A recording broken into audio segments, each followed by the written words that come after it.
So by denying genre in a film festival context, we're denying the desires of people around the world. So we have to think about genres. If we ignore that, then we're ignoring a big part of what our mission is.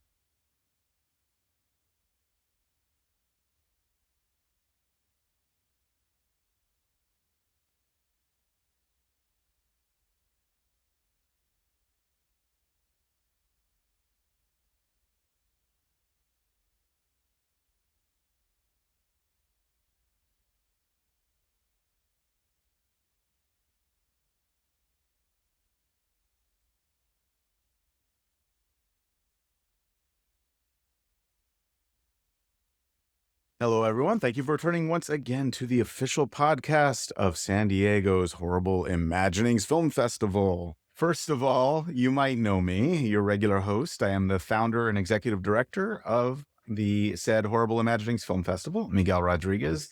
And we also have sitting right to my left, our director of outreach, Mr. Sterling Anno. Hello, podcast world.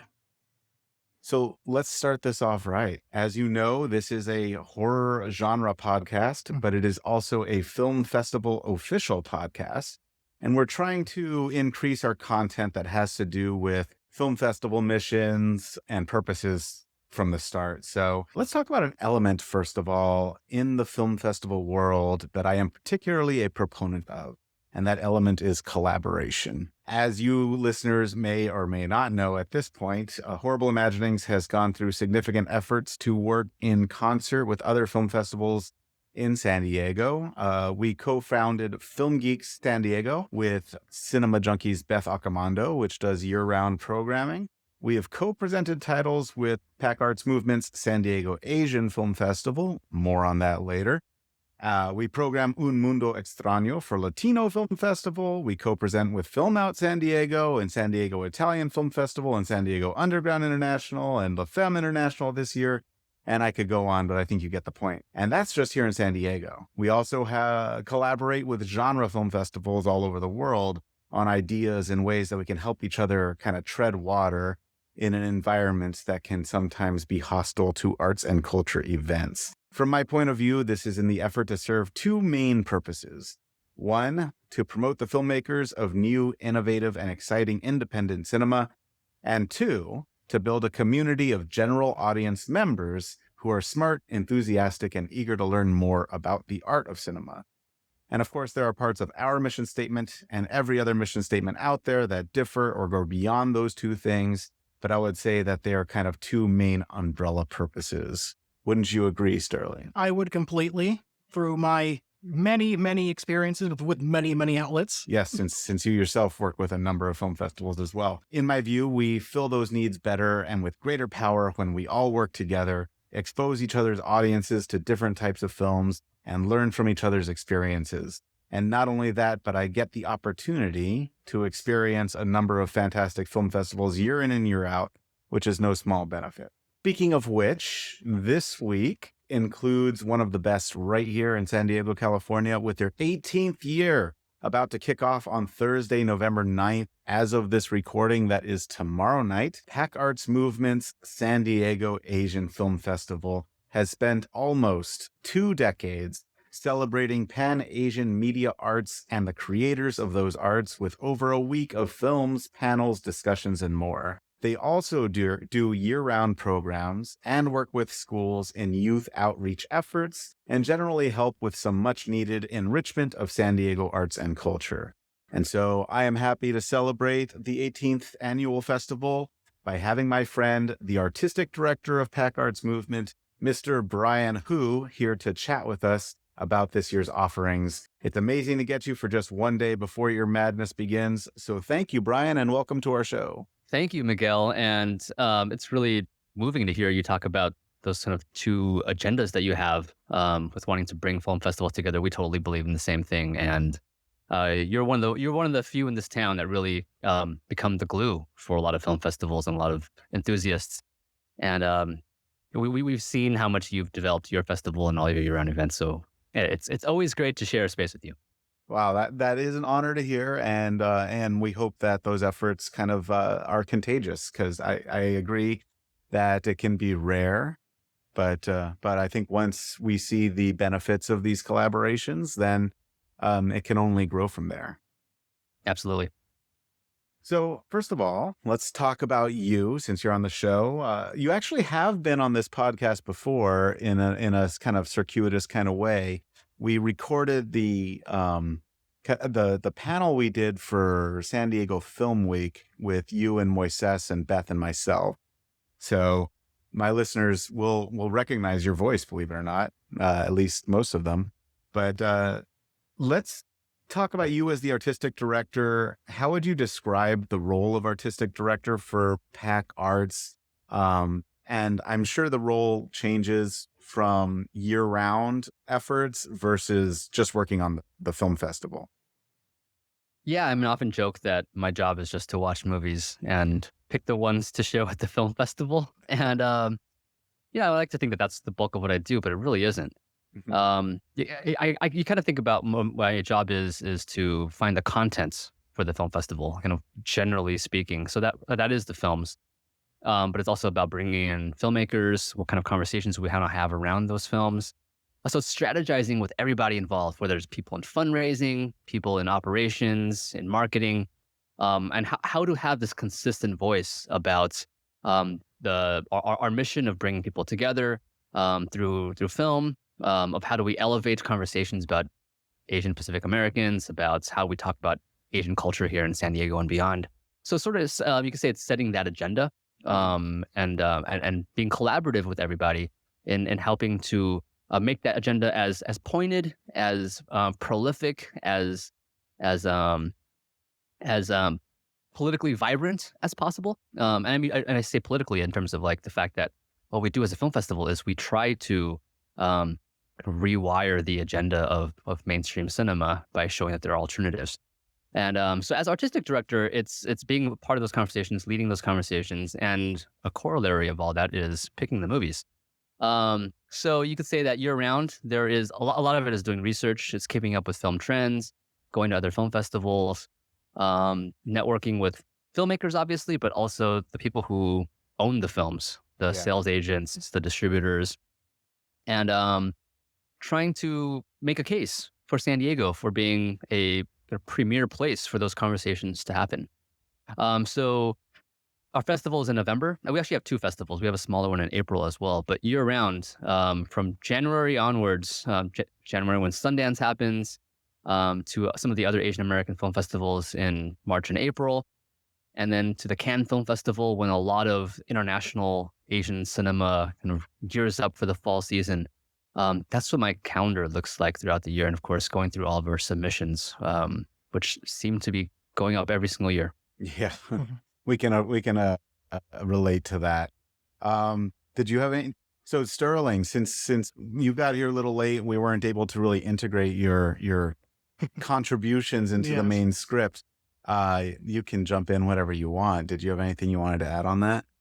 All I really wanted to add was the fact that when it comes to obtaining, material, which I'm familiar with doing myself with Oceanside Film Festival, it's kind of very much, in a way, how can you bestow upon your own community and then outward a new way to not only kind of awaken what cinema currently is and what can be, but also in a way you're educating those few coming in as to what they can kind of expect to be the new wavelength to be coming around. And this is one of those few festivals that I see doing that fantastically well, especially when it comes to me viewing the lineup this year, which I am constantly hawk-eyeing on the circuit as well. So I'm very much excited to get into more of what you're going to be saying regarding what kind of goes into these aforementioned discussions on what will be on the screen at PAC Arts. Yeah, and I think it's interesting you talk about how it's an education, and I'm an educator. I teach at the University of San Diego. My colleague Glenn is a teacher as well, and I mean, that's the case. We try not to think about our festival itself as like a classroom, But so we definitely our impetus is we want to elevate the way people talk about films, and not just in terms of film art, but how film art intersects with how we talk about culture and representation. And so wanting to elevate that conversation amongst amongst audiences, but also amongst filmmakers. We want filmmakers to come in and feel like, you're part of a conversation too, and you can also be teachers, you can also be students, and you can help set the agenda. It's not just a bunch of curators saying this is the wavelength. It's also that they are the wavelength, and then curators are just here for the ride. And so this idea of that we're all learning from each other, we really gravitate towards that concept. Can you talk about like getting a general audience to appear at your film festival as well as filmmakers? I know that that's something that we all kind of strive for, is having a theater, a cinema filled with not just the filmmakers, but with a genuine audience to appreciate the film from a kind of an authentic perspective. And how you help a general audience feel at home, and that it's not just an industry event. Yeah. Well, we feel fortunate that there are people who hear the words Asian Film Festival and they already feel at home. And whether it's because, they love John Woo movies or Choi Hark movies or Hayao Miyazaki films, and like they're like, I like those more than Hollywood films, so therefore naturally the Asian Film Festival is my place to be. And then there are people who feel at home perhaps because they're Asian Americans, and these are the representations and images that they've long craved, and that has always made them feel like a stranger in Hollywood's home, that makes them gravitate towards our festival. So there's that. But that population is we're lucky to have it, but of course we want to go beyond. And I don't know, like here in San Diego, we still get people coming up to us and saying things like, "Oh, I'm not Asian. Can I go to this film festival?" Yeah. Of course you can. We are not in the business of limiting the people who want to pay money to buy tickets and be part of that conversation. So I think that just in general, in San Diego, and perhaps this is a similar case in cities all around the country, there's this sense that whenever culture is being sold, it's only for people in that culture. Right. It's an exclusivity kind of deal. Right. And part of that is our own doing, because we do talk about how important it is to see ourselves on screen. And when we use the royal we as Asian Americans, and there are people who might feel like they're not part of that. But I would hope that the larger we, cares about a democratic access to the big screen. And so we hope that by encouraging everyone to be part of this we, that we can kind of celebrate together the achievements by Asian and Asian American filmmakers. Right. So yeah, it's an ongoing struggle, not just because there are a lot of people in town who don't even know what a film festival is. And then there are folks who don't know if the word Asian makes it okay for them to go to. Mm-hmm. And then of course there are people who they're ignorant. They that not only does maybe they're so there are people who are curious about Asian stuff and who don't know what this is for them, and then there are people who just actively dislike anything Asian. Right. And we're up against that as well. And all of that should be discouraging, but it really is the opposite. It encourages us because it speaks directly to the conundrum of why we exist. We would love to not exist. We would love that Asian cinema is just so much part of the mainstream that we don't have to have this niche out there trying to propagate this agenda, but we have to because those obstacles exist, and because there are people who tell us, I don't care about Asian cinema or Asian culture. That's why we do this even more forcefully. And and to that point, it only really works, that mission statement only really works if you are able to bring these films outside to an audience who it might be a little bit outside of their comfort zone. I mean, that's why I like partnering with you guys so much. It's like why I like partnering with Film Out San Diego so much. And I appreciate Michael McQuiggan and his kind of out there programming, because I'm able to bring certain audience members who might not have been there otherwise.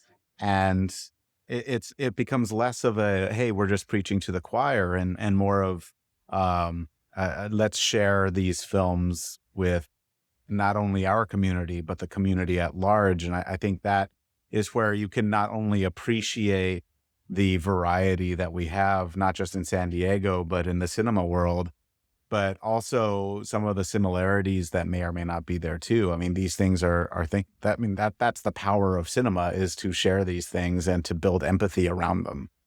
Right. I mean, because everyone loves going to the movies. And this idea of preaching to the choir, I think what we often forget is that there are multiple choirs, and choirs intersect. That there are people who love horror films, people who love Asian films, and if there's an Asian horror film, we can bring people together, and who like horror fans who might not realize that, oh, actually Asian horror films could be great, and then Asian film fans who might realize, oh, I would never have gone to this horror film, but it's an Asian film, and I get that. And so we're looking for pathways into each other's world so that we can have conversations that speak to each other. I think that's a really great thing. Yeah. And I must say, like, as a horror genre film festival director, I mean, one thing that I always found that I was proud of about this particular genre is it was a gateway for a lot of American, sorry, my cat is going crazy. It was a gateway for a lot of American audiences to allow themselves to enjoy a film that was subtitled. It's like, oh, I can watch this film Audition or Ringu or something, or One Missed Call. And that's kind of introduced them to a whole world of cinema. I think there's been an explosion of at least some international cinema because of the genre aspect. Yeah, and I think that speaks to just how cinematic the horror genre is, and how so much of it transcends language and culture. Yeah, that's one of the reasons I love it. Talk again, back to you, Brian. Can you talk about your other things? We talked a little bit actually about this kind of on the side, but how did you really end up on this path? Talk about your birth, the birth of your own personal love of cinema. Take us back. Oh yeah, like, it's hard to think how far back. There are so many like turning points, but I think your audience in particular would probably appreciate that. I mean, when I was in high school, Pulp Fiction came out, and I think for a lot of people that was a big turning point. I've always loved movies, but I remember the story goes that so Pulp Fiction was nominated for Best Picture. And my parents grew up at a time when Best Picture nominees were West Side Story, and things are great for the whole family. So they decided to rent Pulp Fiction for me and my younger sister. And needless to say, we didn't make it through the whole entire movie. My mom shut it off.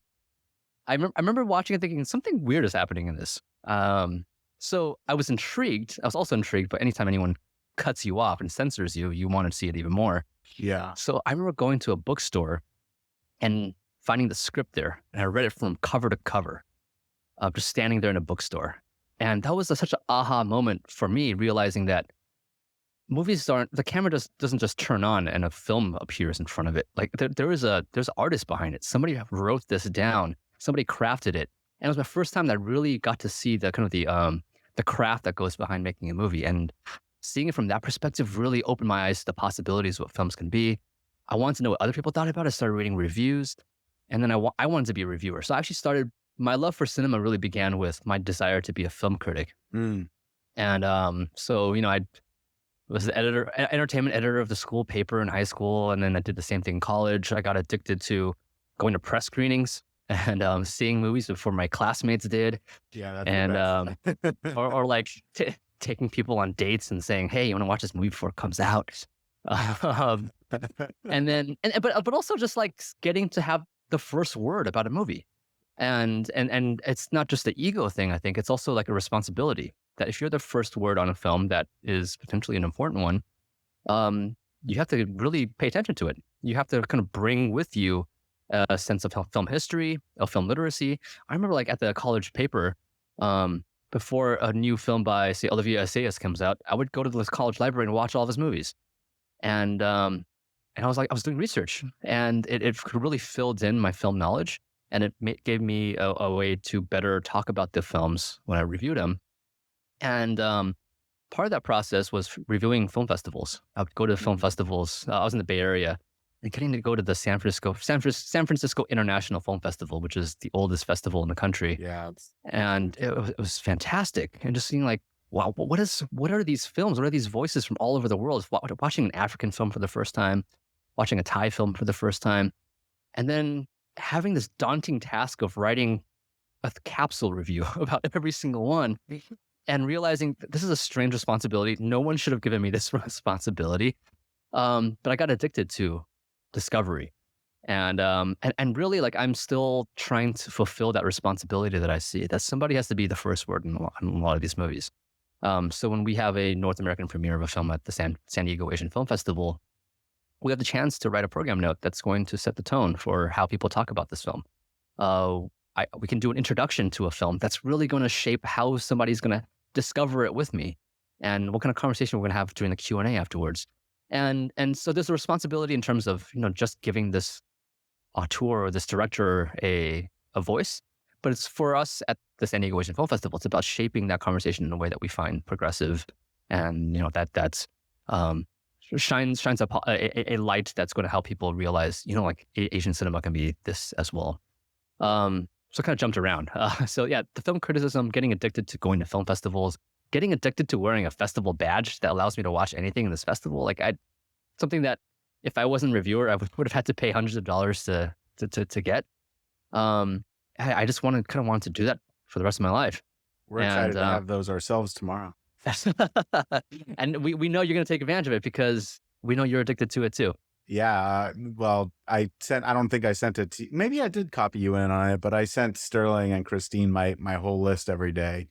And yeah, I think my one bummer, there are a couple of conflicts you have on me, Brian, but I think that the painful one for me are Dragonfly Eyes versus the Villainess, both of which I really want to see. Yeah.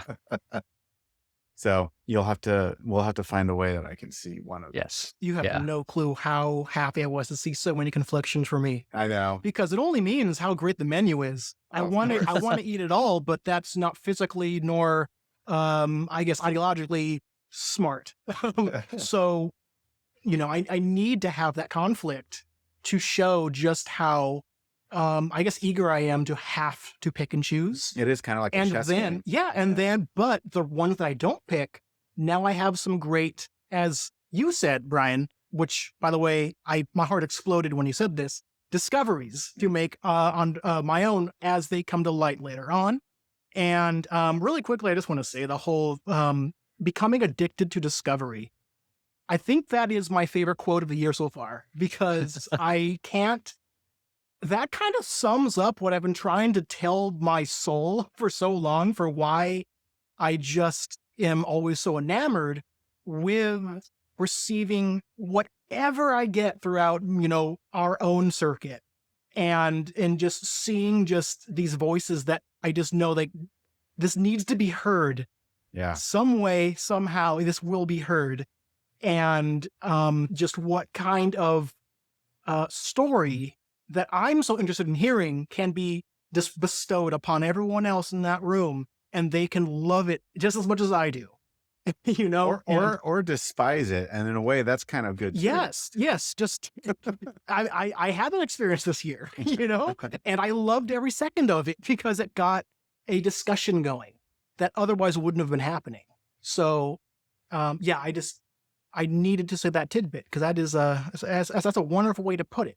Well, discovery is really an important thing. We're just having this conversation on Facebook on the Film Festival Directors page, where a lot of people are talking about, what are some things that we can improve on and all this kind of thing. And there's a balance sometimes that needs to be struck, particularly when you're treading water or need to survive financially. Yep. That you want to find the titles that will attract an audience, but you want to be a discovery film festival as well. And one of the things that was pointed out as kind of a negative in some festivals is where you go to the festival and you find out that title is going to be on Netflix like the next day or something like that. And some people are like, well, why did I buy my ticket then? But that's hard because sometimes that title is what got people to buy tickets in the first place. And it's like, how do we strike this balance? At least that can be hard, especially for a genre film festival that's only 3 days long. But that kind of leads into my next thing is is you've got a variety of films. We've talked about genres, but obviously you've got romantic comedies and dramas and documentaries and children's films and animated films and so forth. So in this conversation, we're going to focus on some of the titles that would be of interest to our audience, but it brings up an interesting point. Can you talk a little bit about how different types of films, different genres, and these things that I've talked about can share the responsibility of meeting your mission statement in different ways? Yeah. So, and when we talk about a genre film, it's often we think about that as the opposite of, say, an art film. Yeah. And I mean, genre has a negative connotations. Like these are films that are made by a factory system, and I think that's an unfortunate way of thinking about it, especially because when we're thinking about films of different cultures that come from different parts of the world. Just as in the United States, the most popular films around the world are films that belong to genres. Mhm. They're action films, they're romantic comedies, horror films, like ghost films in Japan, like the biggest hits, or they used to be. And so by denying genre in a film festival context, we're denying what the desires of people around the world. So in terms of thinking about our mission statement, which is to try to connect us with the psyches and the desires of folks from from different countries, from different languages and cultures, we have to think about genres. If we ignore that, then we're ignoring a big part of what our mission is. If all we are showing are, sad documentaries or kind of artsy films in a very, like landmark cinema kind of way, Yeah. that's really such a small fraction of what's out there. And in fact, it's a sliver of that total output that is really shaped by kind of standard American ideas of what international cinema can be. We basically want to surprise our audiences.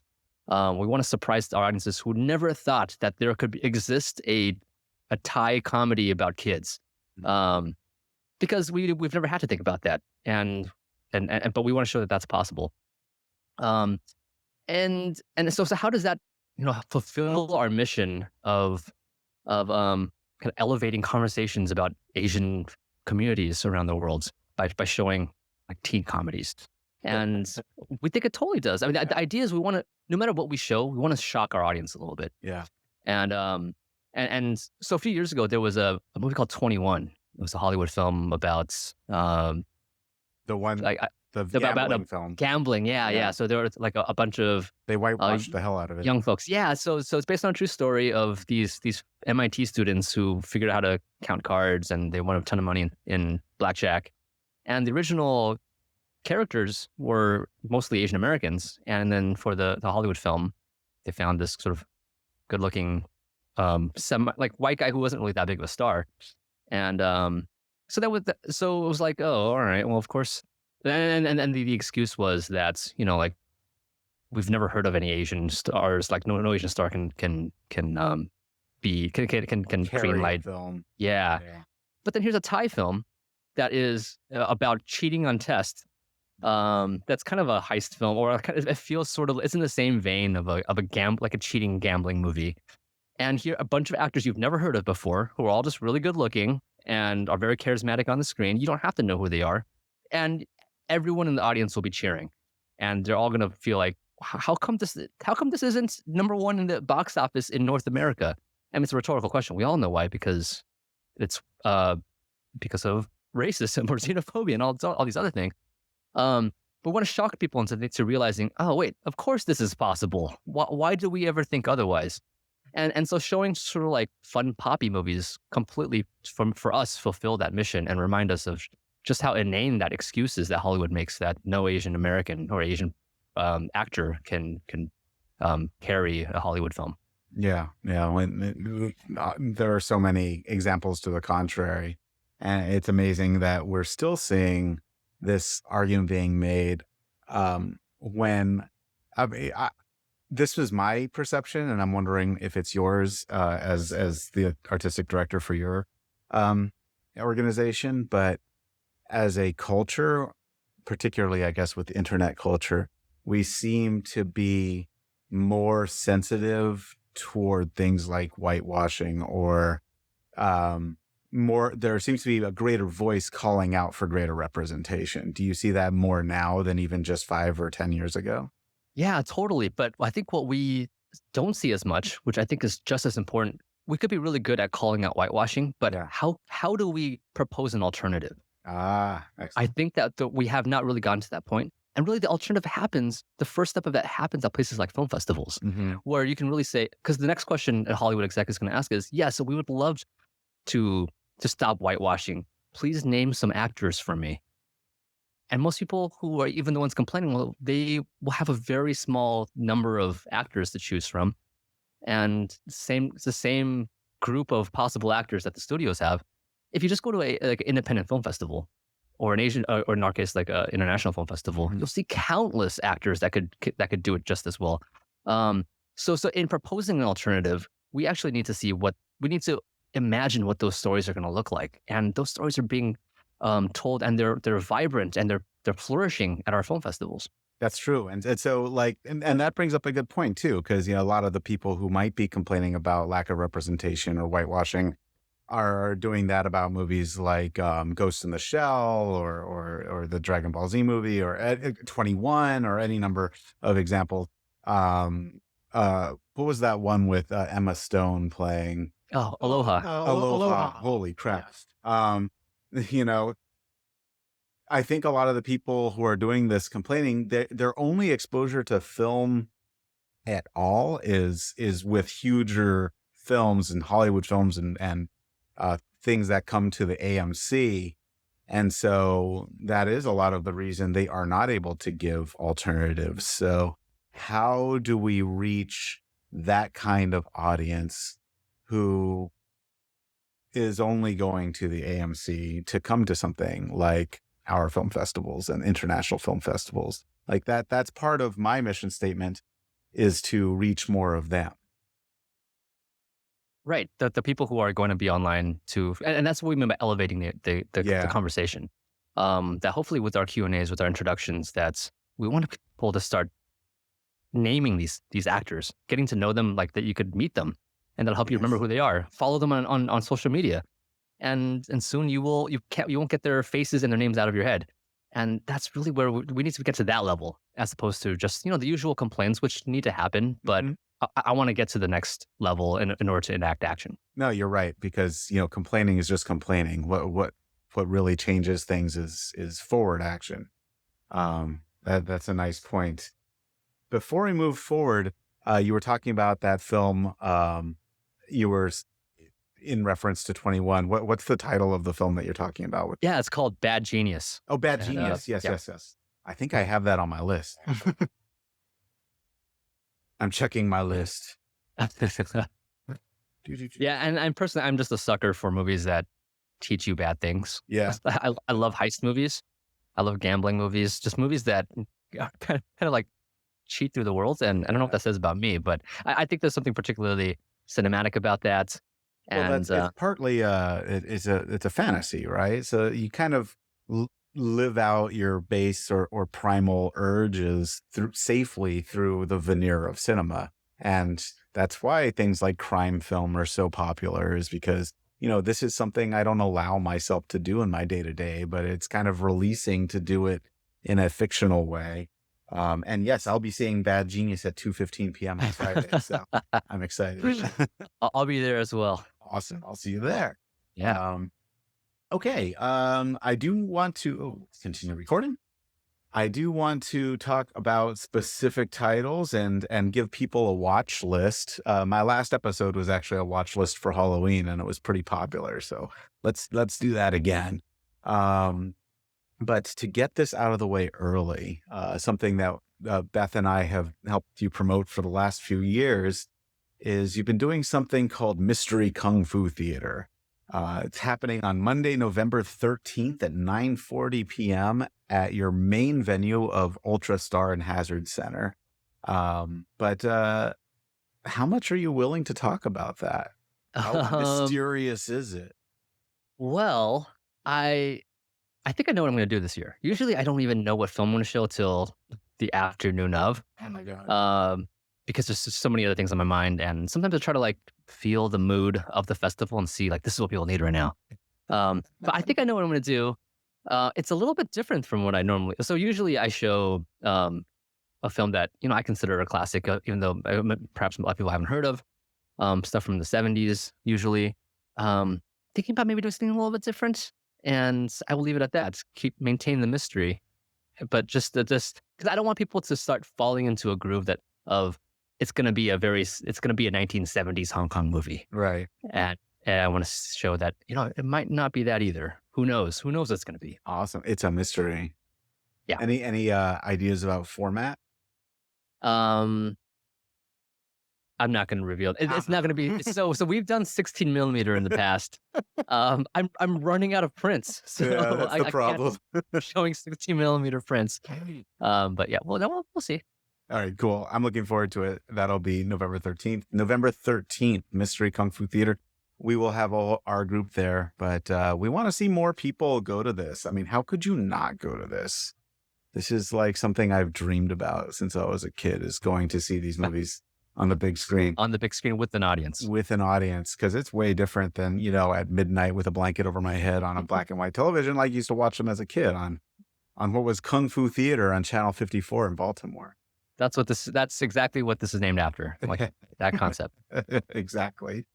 All right. So I have to say, I have never, I don't think, prepared a podcast about films I have not seen yet. I tend to try to see screeners first, but I am excited to see these for the first time in a cinema on a big screen with an audience rather than on a computer screen. So obviously we'll keep these spoiler free, but you gave me some select titles way back. And so that is actually what I'm choosing from here. And then if you want to add, or if Sterling has any that he might want to add, we'll do that. For anyone listening, so these titles are generally going to be adjacent to genre lovers, whether it's horror or action horror, or just something a little more experimental. These are things that I think will be of interest to people who like our festival, because we keep the definition of horror quite broad, and you end up seeing things that you might not expect, and I think that's one of the things we're going for. One of the titles I wanted to start with, again, because we just finished talking about Mystery Kung Fu Theater, is another one that's kind of a rep screening, and that is Shopping for Fangs. Yeah, so this is the 20th anniversary of this film, co-directed by Justin Lin, who went on to make all the Fast and Furious films. And this one he made, he was either still at UCLA Film School or he had just graduated, and he made it with another director named Quentin Lee. And the UCLA Film Archive and Outfest in Los Angeles recently did a brand new restoration of this film. And for me, I have never seen this on the big screen. I first watched it on VHS, then I watched it on DVD, and I didn't realize the movie could look like this. And I'm thrilled that we can world premiere this new print. This stars John Cho, 20 years ago, still looking exactly like he does now. those Asian genes do him real good. And it's a film. It's really about bending identities. A lot of gender bending. People slipping between queer and straight, and people who are blending between human and possibly werewolf. And that's part of the fun of the movie, and of like just never quite feeling perfectly at ease with who you are. And sometimes you don't have a choice about who you become. Sometimes you do have a choice, and it's sort of the games that we play around that. And 1997, and so this is after Pulp Fiction, after Chungking Express. Mm-hmm. It's definitely in that mode of a lot of storylines intersecting, characters just kind of talking about whatever in their lives, and it feels really fresh and it's got energy to it. And it was just fun, just to revisit what Asian American cinema saw itself 20 years ago. And we like to think that we've come a long way, but really, this film holds up so well. And in a lot of ways, I wish Asian American cinema or narrative cinema still had this kind of vitality, the sense of I'm making a movie on just a few credit cards, and let's just make it as crazy as possible. We might never get a chance to make another movie. And that spirit, that's what Shopping for Fangs is. Yeah, I'm really looking forward to this one. Let's move on. This next one is a straight up action film. Again, it's one I might be able to catch the first act of before leaving to see the next film we're going to talk about. But I did want you to talk a little bit about the Villainess. Well, it's funny you mention just seeing the first act of, because you will immediately know whether you kind of get what this is going for, and you may have gotten enough of it, and that's great. Or you may immediately feel like, I need to stay for this because I've been waiting my life for this. It's got a lot of it starts with this pretty intense first person massacre. The lead star, the villainess of the title, just rampaging through a series. It's sort of like the axe scene in Old Boy, but like 5 times as long and first person. Oh, nice. Yeah, and the rest of the film is kind of a permutation on that. A lot of people have sort of made fun of, or not made fun of, have criticized the storyline for being kind of a little unnecessarily complicated or dramatic in strange ways. But to me, like that's sort of, isn't that what Naked Weapon is? I mean, like that's Exactly. there's a precedent for this, and the Villainess is like the ultra violent version of Naked Weapon, Love it. which to some people is like, why would that be made? And to others, I'm so glad that exists now. Yeah. And I saw this at the world premiere at the Cannes Film Festival at a midnight screening, and with 1,000 screaming French people. It was wonderful. Yeah. Well, I hope we'll have some screaming people for the first act, because I can't miss Caniba, which is what I'm going to have to leave to go see. But before we talk about that film, I have to complain because I have to miss another film at this moment, which is the sequel to Sion Sono's Shinjuku Swan 2, which you're showing at the same time. So I didn't have this on the list that I sent you, but I did have to mention Shinjuku Swan 2. It's a sequel to his earlier film, same director, the legendary Sion Sono, who we're big fans of around here. But can you talk a little bit about that as a sequel?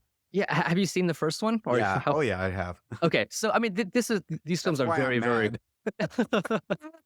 So you'll probably know that these films are very commercial compared to Sion Sono's other films, which Oh, yeah. tend to be a little bit more sinister and salacious, whereas these are, they're manga adaptations. Yeah. But they still No, retain there's no guilty of romance here.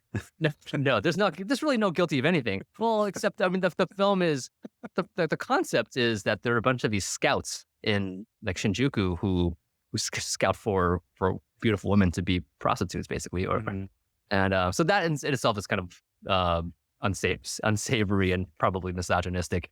But the film has this great energy that's particularly Sono. Like even when he's making a commercial film, he's pretty intense about it. And so if you think about Shinjuku Swan as the Godfather Part 1, this is the Godfather Part 2. Man, So that's an insane analogy. Like, I should have no business comparing these films because but like the way that Godfather 2 expands upon Godfather 1, there's something about like it's becoming a little bit more interested in the sociopolitics of what first one was really just like these interpersonal relations between heroes and their friends, whereas now it's really about the kinds of business dealings on the ground and how that intersects with the business dealings amongst like legit business. And so it's a little bit more ambitious, but it's still a fun manga adaptation. Yeah. Oh, well, this is one that I kind of joke that I'm upset, but this is one that I'll see for sure, like coming up pretty soon. I'm on my own, and I'm certain I'll be able to see the Villains at some point. But this is also the fun too, is I am able to make a watch list for later. But I've been hearing nothing but interesting things about the next film I want to discuss that I think everybody should go see. 9:45 p.m. on Saturday, the 11th, this Saturday, is Caniba, which is again, I want to mention again, these are all so far at the Ultra Star Hazard Center, your main venue out of 6. Yeah, so this shocked me in a lot of ways. First of all, it's the new film by Verina Perel and Lucian Taylor, they make some of the more quote unquote important documentaries of the world. They are top of their game for this generation. Yeah. Sterling is a big documentary junkie. I'm nonfiction filmmaking is what I generally go to, and this lineup this year has it is probably the most solid lineup of documentaries I've seen in a local film festival in years. And the fact that I see some love for the ethnography sensory lab Yeah. is wonderful. I apologize in advance, as I'm ignorant to know if you actually programmed Monica Mana in a previous year or not. We didn't, but we tried. Okay. We almost got a 35 million prints. It was. It would have cost $1 billion. It was a little complicated, Yeah. but we weren't sure if we were going to get this one either. Because it's brand new. It just world premiered at the Venice Film Festival, picked up an award there, played Toronto just like a couple months ago. And it was hard to even think, like, does this qualify for a film festival? The filmmakers aren't Asian. The subject is, but the subject is kind of despicable. And so really, how does this fulfill our mission? Frankly, I just wanted an excuse to show a movie that I thought was really important. And I used the Japanese subjects, specifically this guy who raped, killed, and ate his classmate in the 1980s. He's from Japan, and now he's sort of notorious in Japan. And the filmmakers decided just to watch basically watch his face, watch his body, watch his world in close up, literal close up, for an hour and a half, and it's shocking. It's frustrating. You just think like, can you just zoom out a little bit and show me more? But they want to show us so little, and but in showing us a little, it's minimalism. Like it wants us to kind of just be next to the skin and the face and the mouth and the eyes, and it's eerie and it gets under our skin, and it's kind of a disgusting feeling. And it's the closest thing we have to a horror film, at least in terms of what it did to my body. It does a similar thing that like some great horror films do. And it's a documentary, but it's not like any documentary I've ever seen, because it's not so interested in giving us backstory. Like a lot of the other ethnography films, it's really about what's it like, the sensory ethnography films from Harvard, what it's like to kind of share a space or to be in a space, and how does that, what does that do to our eyes and our ears? And when the subject is so horrific, what does that effect have on us, and what does that mean for us to be watching him?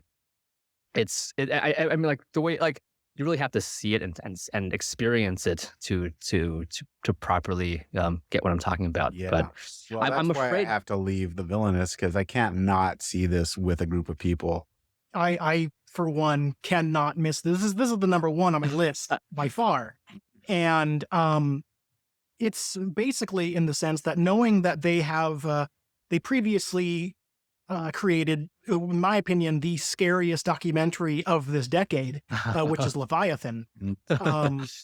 I am very excited to see what they do with a threat that is a little less nature and a little more nurture in a way. And the fact that it, from what it sounds like, granted, this could change when I finally see it, what it sounds like is almost a lens kind of taunting you into saying, look, he's human like you still.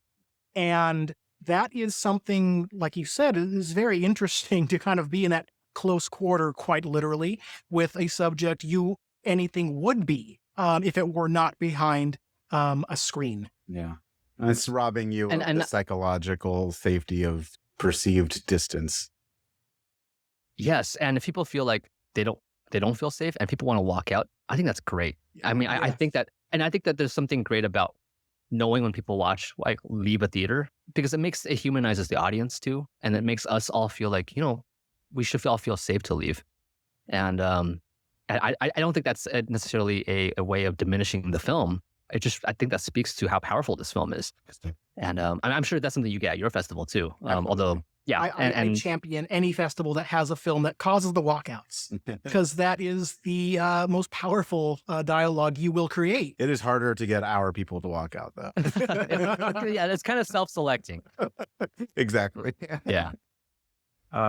Yeah. Wow. Yeah, you're definitely selling that for our audience. I really hope we can get a good crowd there. I'm gonna have to see our best ways to. This podcast I know is gonna help, but get some really promotion for some of these. I'm skipping because I'm going also over my list here, but let's move on to Marlina the Murderer Yeah, so the complete title is Marlina the Murderer in 4 acts. in four. Um, So when I first watched this film, I was struck by, there's something kind of Tarantino-esque about it. Like it's Kill Bill-ish in the sense that it's a woman with getting revenge. And the way that he uses titles and he structures the film feels a little bit Tarantino-esque. But Tarantino has never been this committed to a woman's story, and to, I mean, I think Tarantino, like, I mean, he loves stories of women, and he's kind of excited about the opportunity to have a Jackie Brown or like a film like Kill Bill. Right. But this one really follows the, like, after the kill, what is she gonna do? And what are the friends she's gonna make, and sort of sisterhoods that form around the kind of the odd place of a woman in a place like this version of Indonesia that you see. So yeah, so as I was watching, I realized that in many ways this feels very familiar, especially to fans of genre, but I've never quite seen it this way. And then of course the setting itself, which is, it looks like a Western. It's set in Indonesia, which we don't think about as having these kind of desolate landscapes. And so yeah, it just feels brand new when you're watching it. And the filmmaker is, yeah, she's one of the great new voices in Indonesia. Yeah, female filmmaker too. So that was something that really appealed to me. Yes. And that is showing a couple of times, I think, but Yeah, twice. I will be seeing the 6:15 p.m. screening on Friday the 10th at Ultrastar. If anyone wants to join me for Marlina the Murderer in 4 acts. Now, okay, so earlier Caniba blocked my ability to see The Villainess. Next is the next film that's going to block my ability to see The Villainess. But the concept behind this film is just too delicious for me. It's tasty. Yeah, for me to refuse. And it's playing at our kind of home away from home at Digital Gym Cinema as part of your independent cinema series, which I as a champion of independent cinema really am happy about. On Wednesday, the 15th at 8:55 p.m., I will be joining you, Sterling, to see Dragonfly Eyes. Let's hear a little bit about that one. Well, first of all, I'm so glad that you're watching this film. I mean, I love The Villainous, but like you said before, there are ways to see The Villainous later. Dragonfly Eyes, I'm not sure how anyone will ever see this again. It's been playing the festival circuit. The director is actually a visual artist, and so he kind of comes to it conceptually, the project conceptually, as opposed to purely in terms of let's make a movie. So what he does is he realized that a lot of surveillance video footage in China is all in the cloud. So he just downloaded thousands of hours of it, somehow found the kinds of footage that would enable him to tell a story. And so there's a story. It's kind of a love story. It's about a woman kind of making her way through different industries. And in every scene, she's played by somebody different because it's just whoever happens to be in that surveillance footage at a time. And of course, most of the time you can't really see their faces anyways because it's fuzzy surveillance footage, usually from up high. And so it becomes a way in which we can see different corners of urban China today. It's very voyeuristic in that sense too. But it's also it's literally the China that you normally would not see, an unfiltered China. When we think about how all footage is there's cinematography and editing, and the closest we have to a kind of unfiltered cinema is probably surveillance footage. Yeah.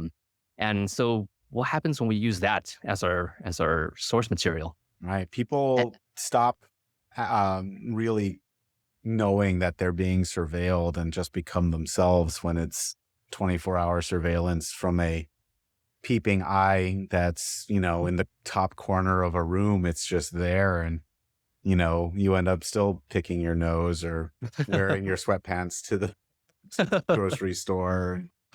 Yeah. And just you have so much fun with it too, as a filmmaker. And then they actually record dialogue over it. Like they try to match the mouths and wonder people like to create a story through dialogue that they're recording in Foley and through ADR. And it's so in some sense it's really funny. Just like sometimes you're just watching it thinking, are you kidding me? Like, are you really doing this with this footage? And so it's sort of audacious in that way. But then after a while, it just becomes this kind of philosophical exercise of how do we accept that a story is happening? Why do we crave stories so much? And what does it mean to observe in a place like China that's like so dense with people? And how do we even notice people? What does it mean to be anonymous in such a populous place? And something about surveillance footage is just becoming this kind of a common vernacular that we have all around the world, because we are all being surveilled no matter where we are in the world, because that's the kind of society we live in. And so as cinematography, it kind of is a common language, surveillance footage. And we know that's kind of a weird thought, but this film puts it in a way for us to see ourselves that way. And I think that's a huge contribution to how we think about ourselves visually in the 21st century. I see two other things too. I mean, that are interesting to me about Dragonfly Eyes. The first is how ubiquitous surveillance footage has become and how much we've allowed it to become part of our lives. Even coming down to ATM cameras and gas station cameras on the gas pumps. But also what another thing I get from this film, hold on a second, I'm gonna let the plane go by overhead. I'm in Golden Hill. It's like directly. Oh, yeah. As you know, in Point Loma. Oh my God, yeah. But anyway, so not only do we have all this surveillance, but it also brings up to mind your description. This other thing that's kind of a funny thing about surveillance is that the nature of surveillance footage is such that it is always going to be reliant on interpretation, on the interpretation of whoever has to see it, whether it's a courtroom or a policeman or whoever. It's never the most telling footage in the world. So as you said, you can barely see people's faces. And this idea that a filmmaker can take thousands of hours of surveillance footage and use creative interpretation to make his or her own story out of what's going on. I wonder how much of that happens, in a police station or in the courtroom. That's what it makes me think about too. Right, because we want to narrate the world. Yes. We don't like thinking that there is no story, or that things can be sort of neutral. We were conditioned to think about backstories and what is on these people's minds. So yeah, I think you're absolutely right. I think that's bringing that into the experience of watching the film. I think it's going to be really, it's going to make it that much more interesting. Cool. Adding a little bit to what you just said, Miguel, about it not being the most telling. It's funny because it's not the most telling footage, yet it kind of can be. Yeah. At the same time, if you think about the most watched content online, it's usually Kim Kardashian mugged, and it's CCTV footage. Yeah. And it's the only time you can see someone like that in a vulnerable spot, in a human spot, compared to what a media craze would have you think otherwise. And by kind of doing this for just regular people and creating this peaceful storyline, it's amazing to think about this, because I really want to see this version of that story. Because before this, I think the only thing we have close to Dragonfly Eyes is Terror at the Mall, and that's anything but somewhere you want to be. Yeah, I mean, but it was an amazing concept to tell a story in that aspect. Well, the other thing I was thinking about, a lot more disturbing, I would say a little more disturbing, but is the Elisa Lam footage. Yes. Yeah. But, just these, that 4 minutes of Elisa Lam in the elevator. Yeah. It sparked off an endless amount of open-ended endings. Yeah. I'm getting goosebumps just for thinking about that right now. It is. I mean, you don't even have to see it to be haunted by it. No.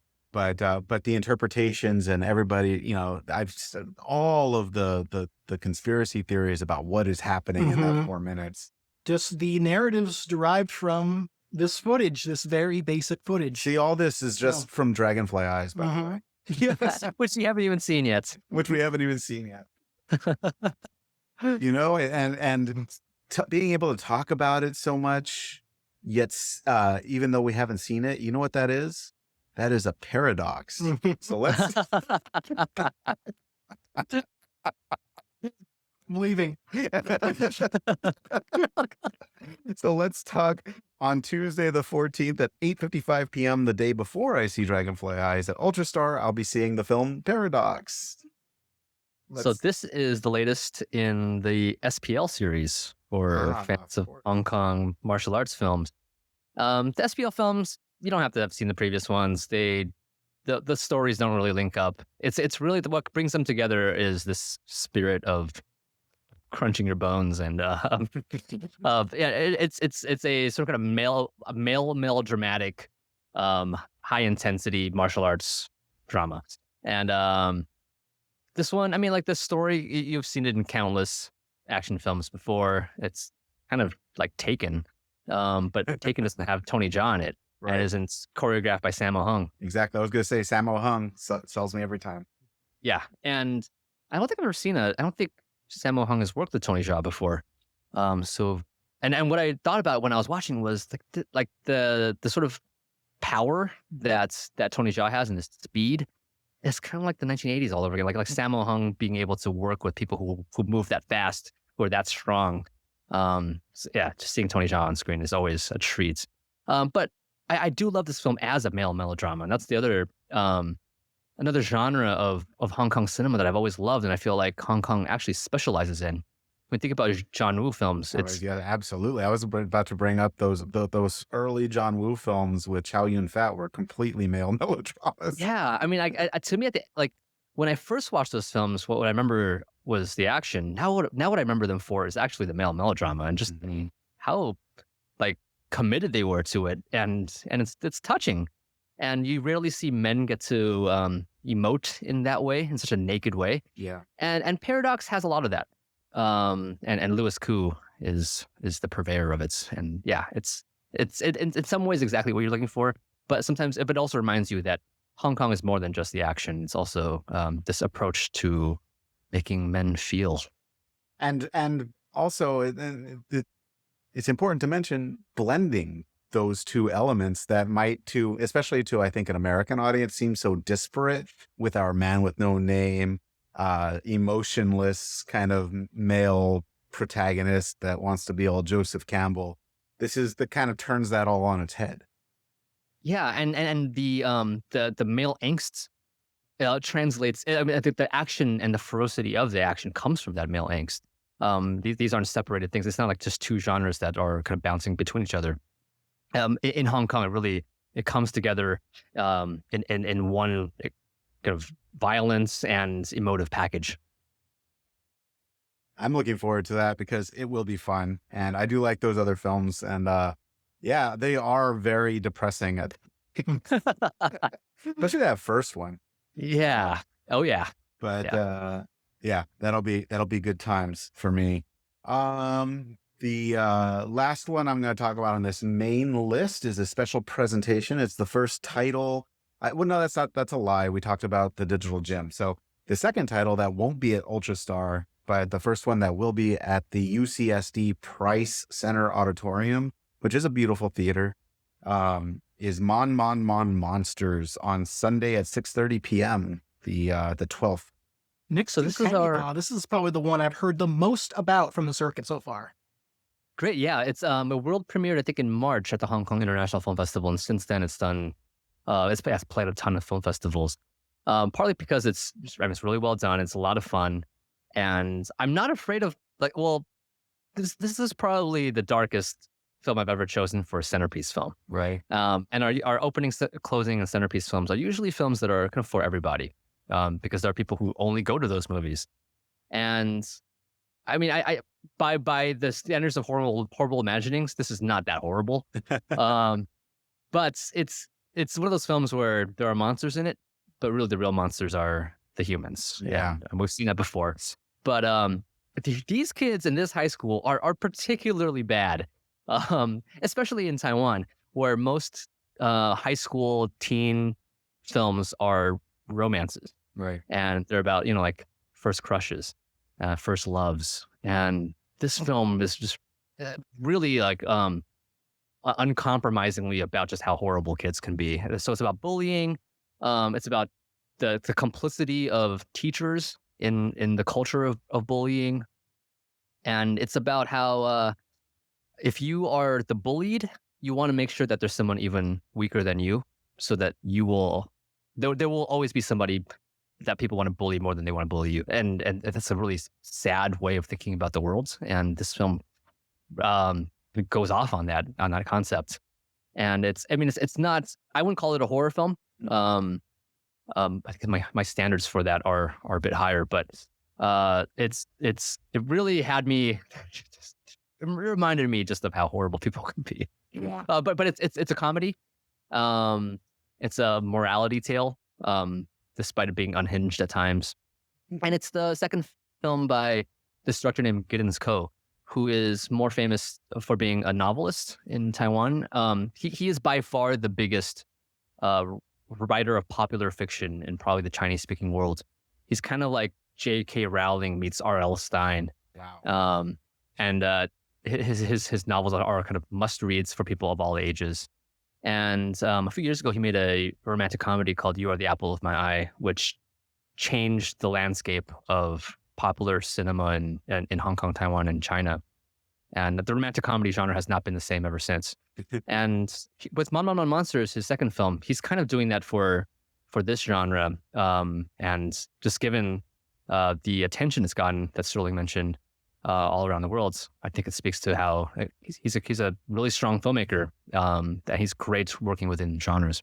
And he's going to be here, which we're very excited to have to host him, especially given how huge he is of a celebrity in Asia. Yeah, which on that note, I know we discussed possible brief interviews that we might be able to arrange. I hope that we still can for Yes. a secondary podcast on this.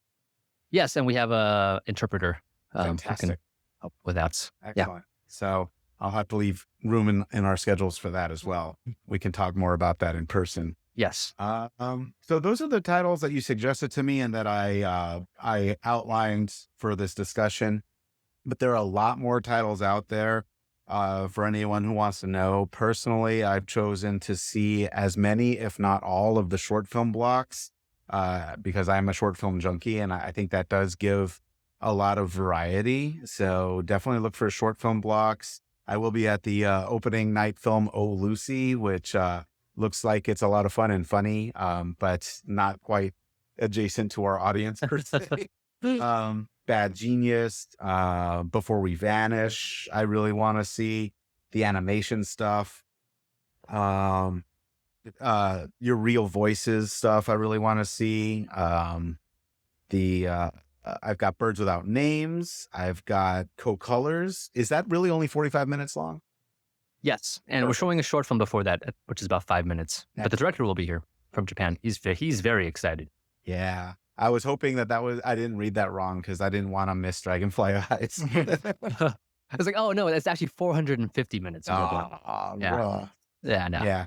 And Somewhere Beyond the Mist were films I wanted to specifically just mention. If I may. Yes. Because me and Miguel seem to have some differing paths throughout this week. And, me taking more of the nonfiction route at times, but also taking the route which gives me kind of a different eye to see and what's going on in the cinema over there. And Claire's Camera is the first one I need to see that really sounds like it's going to give me something I haven't seen yet, or at least in quite a while. And then, of course, day caps out with Caniba, in which will be the first time me and Miguel meet up. A Taxi Driver is something I cannot miss. I think it's going to be I really wanted to see that. That is going to be my South Korean film of the year. I always have one. That just ends up blowing me away. Usually there's like 3, but there's one that rises to the top. This one just sounds, based on what I've heard from colleagues, this is going to be up my alley. But films about subculture tend to kind of be my main thing. Right. So you're going to see the punk rock document. I am going to be camping in a digital gym for a bit. I'm going to be, Bam's Pirate Soul Inferno. best title of the year for any film or thing. I want to see that too. I will be there. I will tell you how it is. Yes. Full report. Yes, that one I've been hearing acclaim for this. And those long-haired knights are great too. But the film, I'm sure, is going to be just as great. And I'm going to have to go see that because, I don't know. I mean, you know, Funeral Parade of Roses is one of the greatest films ever created. Yeah. And seeing films in that fashion, or at least of that same subculture, you know, represented in their own narrative like this, it really sounds like transgender After Hours in a way. Yes. Yeah. You know, speaking of that, I do want to just interject really quickly. I didn't mention on Saturday the 18th, I want to mention The Feels at 5:45 because our good friend Michael McQuiggan with Film Out San Diego, I believe, is co-presenting that one. Awesome. We will be at that one too. It's a lot of fun. And I will be meeting up with you again for Somewhere Beyond the Mist. Somewhere Beyond the Mist. Yes, enamoring.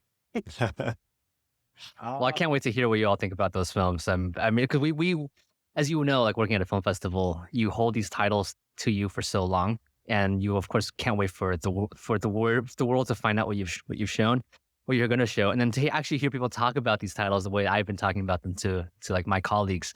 It's so exciting to hear. So yeah, thank you for even just telling me like your itinerary. Like to me, that's like I've been waiting to hear the paths they're going to take, and I'm just imagining the kind of adventures that you're going to be on, and then hopping from screen to screen, like the kind of emotions that you're going to be going through. I can't wait to hear to somehow to hopefully catch you along your route somewhere and find out how you've been feeling through all of the films. Oh, I'm sure, and we'll probably do some live streaming on Facebook and the like from the festival. So you might catch glimpses that way. But we are giddy with excitement about the festival.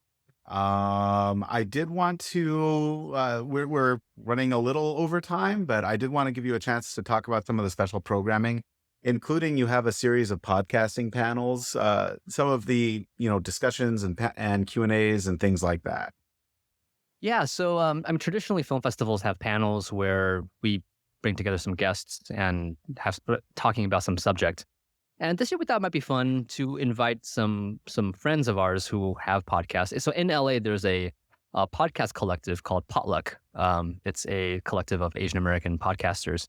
And my podcast called Saturday School that I co-host with Ada Singh is actually part of that.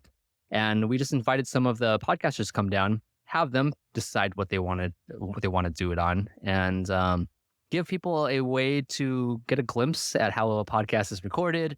And to kind of hear it before it goes into the airwaves, and maybe be a participant in the recording as well. So one of the panels is the Saturday School, the one that I'm a part of. We're gonna have a conversation about where are the kids films where are the Asian American kids films, and we've never asked that question before. So I have no kids, but I will have two guests, or Ada and our guest Leanne Kim have kids. Leanne's coming back. Yes, and she used to always tell me, Ryan, can you just program some movies that parents can bring their kids to? And I tell her, like, I would love to, but those movies don't exist. I mean, like not Asian American films. They exist in Asia, but they're usually not subtitled in English because they just assume that kids around the world don't want to read subtitles. Right, they're not internationals. Right, and then Asian American filmmakers are so obsessed with like what it's like to be a 25-year-old, and so there's this vacuum. And if you're a parent, and especially if you're a parent like Leanne is, you've dedicated your life to Asian American representation. What do you show your kids? And so we just want to have a conversation around that. And I don't have kids, but one day I would like to, and I would love to know. So it's really bringing people together and to have that kind of conversation. There's another podcast called Fresh Creatives, and it's kind of like it's more of a game show type podcast, and they're about kind of coming up with crazy ideas for films. And then the last one is they call it Bruce, featuring Jeff Yang and Phil Yu, who are two of the biggest cultural critics in Asian America. And I know I've been emailing them today. They are up to something exciting.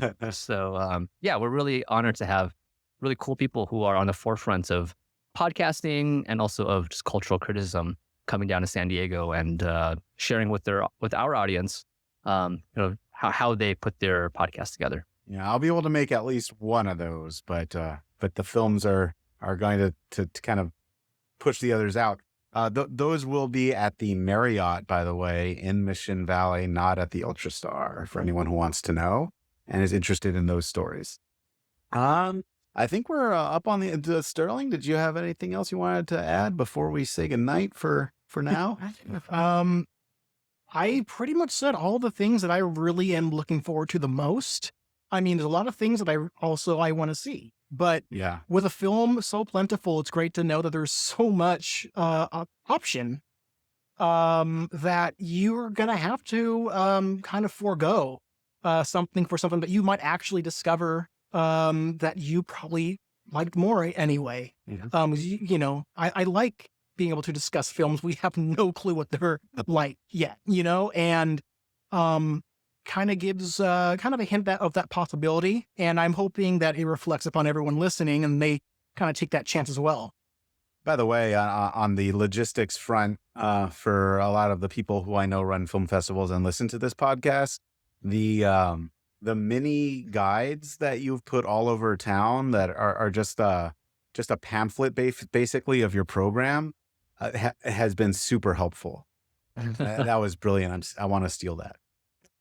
Please do. We used to just put all of our films on a giant poster. Yeah. And we just found that you can't summarize a film in a 6-word sentence. I need more space. So yeah, we came up with this, and it served us really well. It's awesome. Yeah. I mean, it's how we were able to sit down and actually get our itinerary together.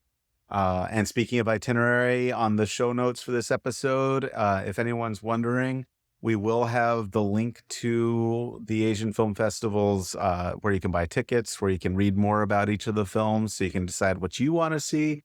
We'll also put our personal itineraries up in case you want to join us and maybe run into us in the 5 minutes between films for a quick burger or a drink.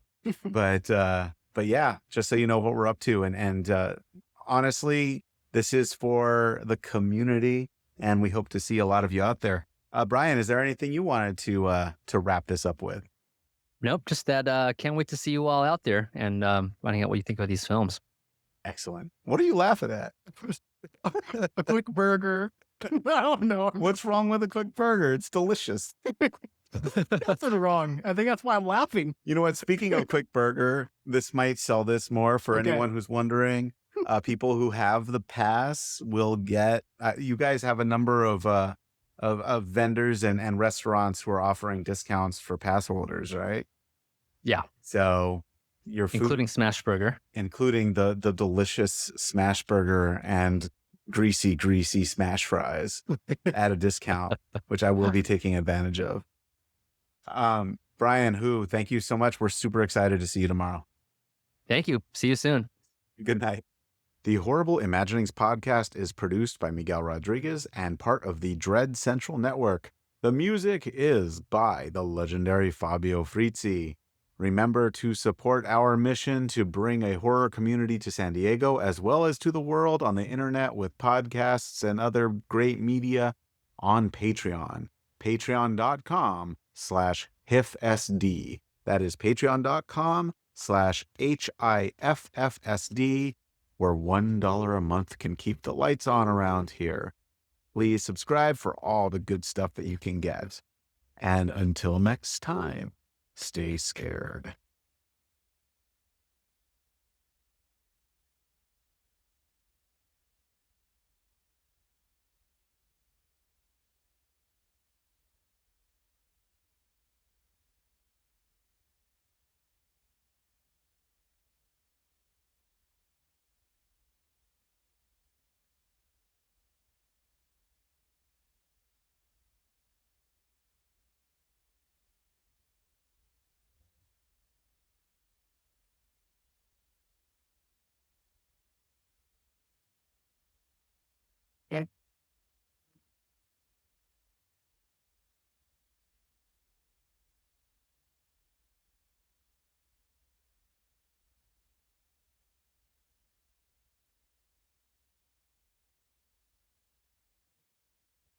this one.